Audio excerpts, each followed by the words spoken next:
go ahead and go to the community page, because we're going to use that as our jumping off point for everything related to the afternoon session. Again, it's in the handouts, dlu.decisionlens.com/TXDOT. Robert, who have we got? Not many. Actually, I think they're getting back to lunch, but we have Jessica Butler from TPP, working from home today. We have Brian McKibben from El Paso, did I say that right? El Paso NPO. Lorraine, apologize, I'm not sure how to pronounce her last name. She's a Permian Basin NPO. And Ashley Hayes from Odessa. She's the Planner GIS coordinator. And so far, that's it. All right. Well, I know we had some more from this morning, and probably. Yeah, I may miss Dan Perry, who's the first one that responded. Okay. So from here, what we're going to do is we're going to go into Decision Lens, and the way that you're going to do that is under the training links. The second training link says Decision Lens Training Instance. Go ahead and click on that, and that will take you into Decision Lens. You might have gotten kicked out if you were, because you went for lunch and there's a timeout period. If that's the case, you can go ahead and log back in. That will take you into Decision Lens, and it will look something like that. And you will probably see a portfolio, maybe two, depending on what you have access to. We set you up with a portfolio to start with, one that we're going to go through today. So that's the one that you'll see there. If you clicked from PMDIS to generate a portfolio, it will show up there as well. Just as a reminder, I think there were only a couple hands that went up for people that have seen Decision Lens before. Is that right? See some head nodding. Okay. So what I'm going to do is, before we actually go into the training, is I'm going to do a very short demo of a Decision Lens model, and then just know that feel free to ask questions as I go through it, but the intent is that I'm going to show you some things of which you haven't seen before, and then we're going to go through each part of it today so that you get a sense of how to use it and the different parts and pieces of it. Okay? All right. So I'm going to go through a model. It's a demo model. Some things will look familiar, but it's not exactly what the TXDOT models look like. So please take it with a grain of salt. So what we have here, I'm going to start with the page that we ended with right before lunch, which is what we call sensitivity analysis. So this screen, I don't want to walk too far away from the microphone, but this screen is the sensitivity analysis of Decision Lens. This gives you a list of projects that seemingly are prioritized from highest value. This says value, kind of hard to read on the projector. Highest value to lowest value, and you can see that there are these colored bars here, biggest to smallest. But just know that this gets to the point where you have a list of alternatives, projects, programs, and they're prioritized from highest value to lowest value projects. Okay? This is where we want to get to. How do we get to this point? Right? You have projects that you're looking at, programs you're evaluating, and you want to get to this point where you can articulate which projects are the most valuable or least valuable and why, and how do we build up to that point. The colored bars are representative of a criteria set. So on the left-hand side here, you can see we have 4 criteria, and each one is represented by a color and a weight. And each project has a certain amount of each color, and if I hover over that, it'll tell me how much value each project gets to preservation, safety, mobility, et cetera. So the way that we do this is by starting off with our criteria set. So in this model, I have 4 parent criteria. I refer to them as parent criteria because they're the highest level: preservation, safety, mobility, and system criticality. And in this example, you'll see that each criterion has a caret or an arrow that I could drill into this criteria a little bit more. So for instance, preservation is made up of bridge and pavement, and under each one of those are a set of even lower level criteria. So this is to say that preservation is made up of pavement that consists of impact to structural state of repair, lane miles improved, etc. This is where the criteria set that Texas has put together for the PMDIS portfolios builds this for you. Now we're going to go into how you can use this and change this and modify this, but for this portfolio, this is how this has been built out. With criteria developed, we have to define a way to evaluate our projects against our criteria set. That's what we call rating scales. So a rating scale is essentially a measuring stick that allows you to measure your project against that criterion. Some of these are quantitative, so they're based on numbers that we have or numbers that are being predicted. Some of these are qualitative, meaning it might be a verbal response, right? You don't necessarily have a value you can assign to something, and Decision Lens can take into consideration both types of rating scales for criteria. So you could mix and match quantitative and qualitative, and in this model, we have a mixture of both. This one that I'm on right here, deck area improved, is saying that a project can score anywhere from 0 to 750,000, I would think that's square feet, of deck area improved. And this is based on your model. And when we go into the model that you'll be working in today, you'll see how that's automatically developed for you from a PMDIS set of projects. So we have our criteria. We go through and define how each of our criteria are going to evaluate our projects, and then we have to define what those projects are. So I've mentioned this a couple times. Decision Lens speak for project is alternative, and that's because Decision Lens is used across industries for evaluating different types of things. Projects is mainly what we talk about here and in other transportation agencies, projects, programs, things like that. We have people that also evaluate, do contractor selection or vendor selection evaluation. So we leave it as alternatives to leave it kind of generic umbrella term for this. But this is where we can define what of our projects, what type of categories we want to group our projects into. So for instance, districts and MPOs and divisions and things like that. And we can also inform this of the data, the quantitative criteria that we have in our model. So we have our criteria, we've defined our rating scales for our criteria, we've defined our projects, and we've been able to inform the model of all of the data we need to be able to score these. So that comes back to our sensitivity analysis. Now there's a couple ways that we can set the weights for our project and our criteria, and we're going to go through the two methods of that today, a little bit later. But at a high level, once you have the weights for your criteria, you would take each project, understand how it can be assessed against each of your criteria. That gives it a score. And then you would take that weighted score and you would add all that up, kind of what we went through in the morning. And that's what gets you your value score. Now, that ends Chapter 1 of Decision Lens, which is going to be the first half of today. And then at the end of today, we're going to go into a little bit of what I call Chapter 2 of Decision Lens, which is your scenario building and the cost piece. Typically, we don't bring cost into the value of your project. Now, I have seen it done, and you could do it, but generally speaking, the value your project brings is agnostic to the cost of the project, and we look at a cost-benefit or cost-value ratio later. So once we have values for your projects, we also start to capture the project cost in the allocation section of Decision Lens. This is where we can account for multiple budgets or resource types. This is where we talked about the Category 1 and Category 8 and one county, I forgot, sorry. Yeah, the different types of resources that you have to use from, and then we have our projects and the project costs. And this is where we can associate what costs we're asking for our project and what are our budgets that we have to work with. And there's different ways we're going to be setting up a funding scenario. We're going to show you how you can maximize the total value your portfolio gets versus if you know you have to fund certain projects.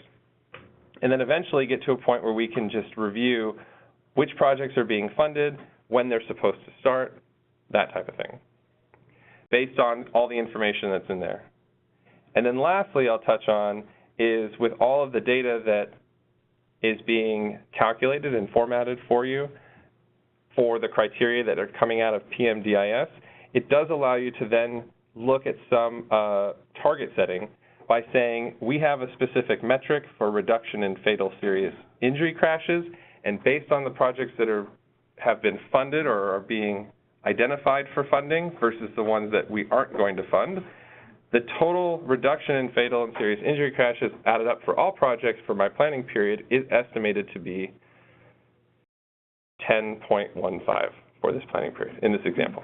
But this is where we can take that information and really start to use it to do target setting and analysis to say when are these going to happen, what projects contribute to this, and how can I analyze that and communicate that out better. So, as brief demos go, let me stop there. First, see if there's any questions. Yes? Devil's advocate, is that considering the immediate effect of the projects or the improvement over time? For example, paving projects, you can throw down a seal coat, might be good for 5 years, or do a full rehab, which might be a lot more expensive, but then it's good for 20 years. So what exactly is it plotting when it says it's added this much value in, for example, paving? So it depends on the metric that we're using. I think we have pavement miles improved by ride score, if I remember correctly, is maybe one of them. Now, it's going to take into account what is the deterioration of that section if we don't do anything, and then what is the expected condition at the date in which it's identified to be built and forward, and what is that difference? Kind of like the safety example we went in the morning. But I can expand that a little bit more to say that if you have two options of projects to do a seal coat or a complete rehab, if you had both of those projects listed, you could put in a dependency that says I'm going to do one or the other, and that way you would be able to, well, for one thing, see the value that both would bring, but then choose to fund one over the other, and that would change the overall performance of the program set. Over time that you can specify, like say taking the area under the curve, so to speak, addition over time with option A and B. I mean, like in pavement analysts, they have what they call light, medium, and heavy rehabs, and then you can look at the performance, the improvement over time that way. But what I'm asking is this more just the immediate effect after the portfolio is executed, after that batch of projects is executed? It's just looking at how it, right after that. Yeah, it's looking at the time period that you've identified for this portfolio only. Okay. Yeah. You do have to get, technically, the capability to have a multi-year metric, say over the next 5 years, here's what the metric is. You can also decide when does that contribution happen, in the beginning of the project, at the end of the project, 1 year after the project ends. So technically, we have that ability. I don't know if data comes through as a city or a time. Yeah. But we can. So you can adjust the shape of deterioration curve after it's done and done. Right. You can put in what those numbers are as the curve would. We're going to expand on that a little bit more. Yeah. So basically with the metrics, when it came down to the pavement and bridge, you're looking at what the condition would be at the end of the plan horizon with and without the project. So if then 5 years, you got to a good state, still good at the end of the 10 years, then you get that benefit. For safety, I believe it's over the 10-year horizon from the time you funded it to the end. For the congestion, though, that was a flat 20 years from the build time. Because for mobility, it's typically a longer-term benefit. So we can define those in the criteria, but usually of what you would be at the end of the horizon with and without the project. Okay. Question though? Okay. So what I'd like to do is take 2 minutes, turn to the neighbor next to you or someone behind you if you don't have a neighbor, and I want you to talk about one thing that you saw here that caught your attention and have that exchange so you could actually communicate something that you saw that you found either interesting or confusing or scary about what you just saw, because it helps to really ingrain it in your mind, sort of what you saw, and communicate it out. And if anyone wants to share afterwards, that'd be okay too. But I'd like you to take a minute to talk about it with someone next to you or behind you. Something that you saw, that you found interesting, or that you might want to know more about. So go ahead and take 2 minutes and do that. People on the phone, sorry, this is an in-room activity.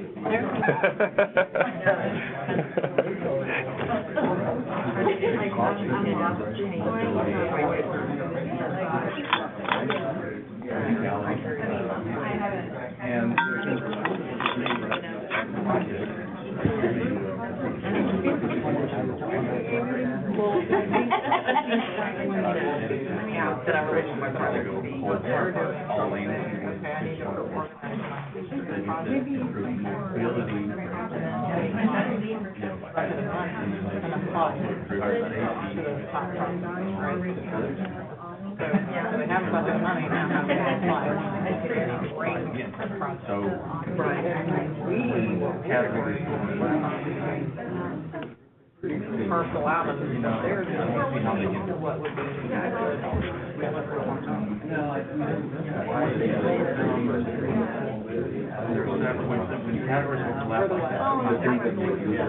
yeah, well, it'll be 8 steps. We first need to break those out. And on that,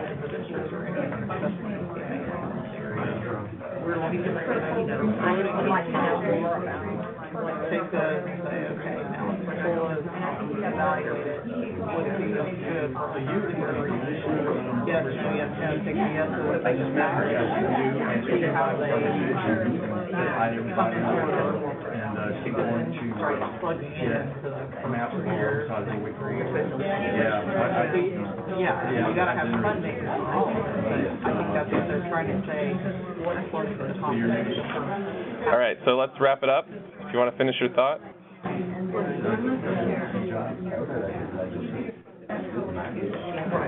Yeah. Yeah. They have them. They have them. I kept playing. Yeah, they weren't too bad. I don't know that you could map a bunch of ones. I just figured it out. All right. Any questions that came out of that, or anything that you'd like to share from your discussion? Yes. I think we were talking. So whoever reviews all the portfolios to determine what projects get selected or not. So you have Houston, who has a very high fatality rate on the roads as opposed to Amarillo, right? Houston obviously is going to have more, but do they really based on population? So does that would that take that into consideration? Great question. So, yes. The answer is yes. Okay. And the way that happens, is when you develop a portfolio of projects in PMDIS and you select the ones you want, and you generate a decision lens portfolio and you start looking at that, the rating scale for all of your criteria will have a minimum and a maximum based on the project set that you've brought over, not based on the state. Okay. Therefore, the maximum attainable benefit to fatal and serious injury crashes is going to be specific to the projects that you're bringing in and that you're evaluating, not the state of Texas or Houston in your example. Yeah, good question there. Is that equation always linear? Is it an equation I can't? Yeah, so the question is the rating scale always linear? By default, it's going to be linear. We're going to get into editing these, and I will show you how to change that. You can make this a curve or have any type of steps that you want. If you want to focus on projects that are scoring in a specific area, you'll be able to do that as well. Yep. Good question. Yes? When you make those changes, as you change through different portfolios, are those criteria going to stay? Changes that you make to a portfolio are for that portfolio. Yeah, just that portfolio. So when you upload new data, new portfolio, everything resets to the default? Yes. So if you created a portfolio with a specific set of projects, and you generated a portfolio from that, and then you created a whole new portfolio in PMDIS with new projects or different projects or a different set of projects, and you generated a portfolio, that would be a second portfolio. And if you wanted to, and to the earlier question, the rating scales would be different because it would be based on the project data that's in there. Yeah. Okay. Good question. All right. Okay.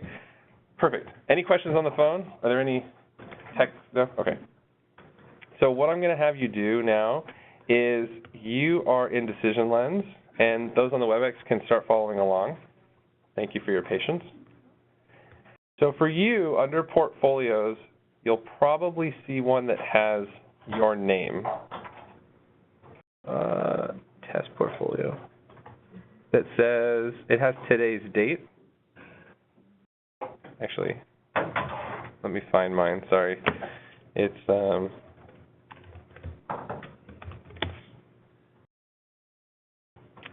master portfolio, okay. So does everyone see a portfolio with your name? It'll probably say your name, February 15 training. Okay, those are all set up ahead of time. That way we can all work off of the same one. Okay, so with this portfolio, there are lots of things you can do, and we're going to get into that. The question came up earlier about PMDIS and sending updates and overriding. So I'm going to show you how to make a copy, how to back up. Did someone unmute their phone? Is there a question? Oh, maybe not. Okay. So the first thing I want to show you is actually how to save, how to make a copy of a portfolio or how to save it. So there's a gear icon next to the Open button, and if you click on that, you'll see several options: edit the portfolio information, copy, delete, and export. If you export the portfolio, it will export into a proprietary Decision Lens file type, CMF, I believe, and that will have everything that your portfolio is in a file. You'll be able to save that off, save it somewhere if you wanted to sort of do a backup, a manual backup for yourself. That might be a good idea at the end of a planning cycle or before you do something crazy, and you want to just make sure you have a copy of it that you can later import in. So if I click on export, you can go ahead and try and export your file. It's going to download a file called the name of your file in the CMF. And you can take that file, do whatever you want with it, save it on a shared drive, a backup, something like that. If you ever wanted to load that in later, on the Create Portfolio button, there's an arrow next to that, and that's where you can import a portfolio. That import is looking for a CMF file, so you can always import that back in later. The other Do you have an application to save it? To save it, no. You can't open it. It is native to Decision Lens, but it allows you to export it from the tool, save it offline to then import later. If you wanted to clean up all of the projects that you have access to or just take a backup. Now, Decision Lens does back up our system nightly or every couple hours, I think. So if there ever was some sort of issue, we could get back to it. But if you ever wanted to just save it off and then delete it out of your list, you could do that as well. The other thing I'll point you to is copying. Copying is useful when you want to take a backup. So when you generate a PMDIS portfolio and you realize that you're missing some projects and you want to resend it from PMDIS with new projects in there, you can make a copy of your portfolio and call it backup and give it a date.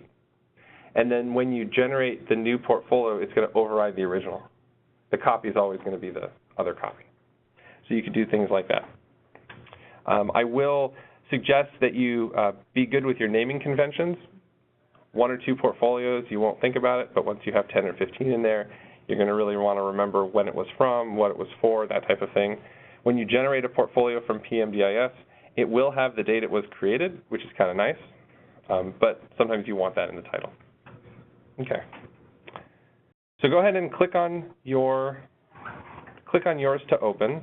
I'm going to make a copy of mine right now.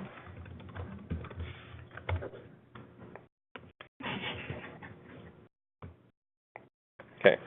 So with yours open, You should see the, there it is, okay. You should see something like this. So this is telling me that I have a portfolio. It has 43 criteria in it. It has 37 alternatives, 5 participants, and now I can start actually working in this. Now, when you generate it from PMDIS, you get all of this stuff automatically, which is kind of nice. You don't actually have to set anything up as a starting place because it's all there. Now, you can create a portfolio from scratch if you were doing a prioritization that was completely outside of the TXDOT criteria or the data that's there and you wanted to create your own, you can create one from scratch with that Create New button. So from here, go ahead and click on Criteria. Now, this is your own model, so you can make any changes you want to this. But this is where we start to see that list of criteria that we went through in the morning session. Now, again, this was set up as a standard set of criteria for everyone. It's pulling in raw data, it's pulling in calculations of data to be able to help you do planning or performance target setting, and it's up to you which pieces you want to use, which ones are applicable. They might not all be applicable to your particular situation. So this is where you can start making changes, and I think this question came up earlier. So from here, we have the option to make adjustments to our criteria set. So what I'm going to do is I am going to look at this safety list, and I'm going to say, you know, I am in a part of the state where we don't get hurricanes. So hurricane evacuation route as a criterion doesn't really make sense for me. So I'm going to remove this one, because none of my projects are going to score on this, and it's just going to drag down the score of everything else. So what I can do is I can take that, click on it, and drag it over here to the left. And it's going to tell me, are you sure? Now, once I click OK, it's going to remove all the data about that particular criterion. And it removes it from the criteria list. So go ahead and look through the list, find a criterion that you don't want to be applied to your overall value scores, and drag that over to the left and get rid of it.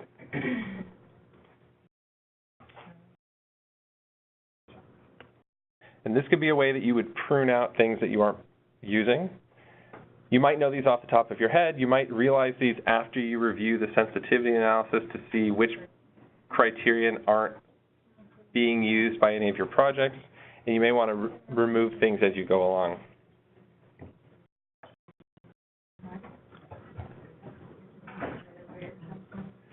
Okay.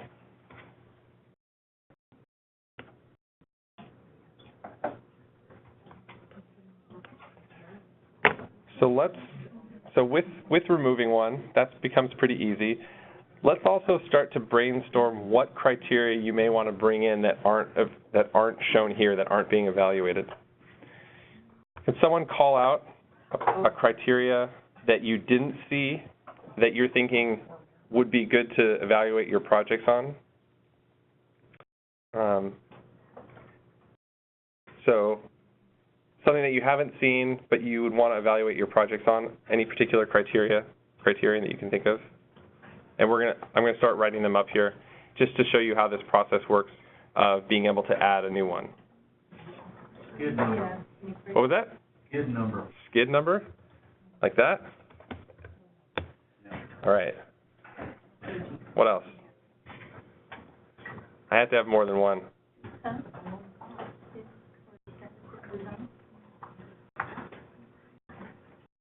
How about fully funded? Fully funded. Okay. So what you can do is you can go through and add what we call brainstorm other criteria that you would want in this model. List them out here. This does two things. One, it keeps a historical record of things that were thought of that you might not have gone with, but it's also used to actually add to your criteria tree. So typically what we would see is you would be given this monster list of criteria. You would weed out the ones that you don't need. You would maybe brainstorm additional ones that you want to incorporate, and then you would add them. So I'm going to go with skid number because I don't know what that means, and it sounds interesting. And I'm going to say that is part of safety because it's at the top of the screen. So what I'd like you to do on your screen is you could go with skid number or you could type something else. Type something into the brainstorm, hit enter. It's going to add it to this list, just like I was doing. What was that? Top 100. Top 100.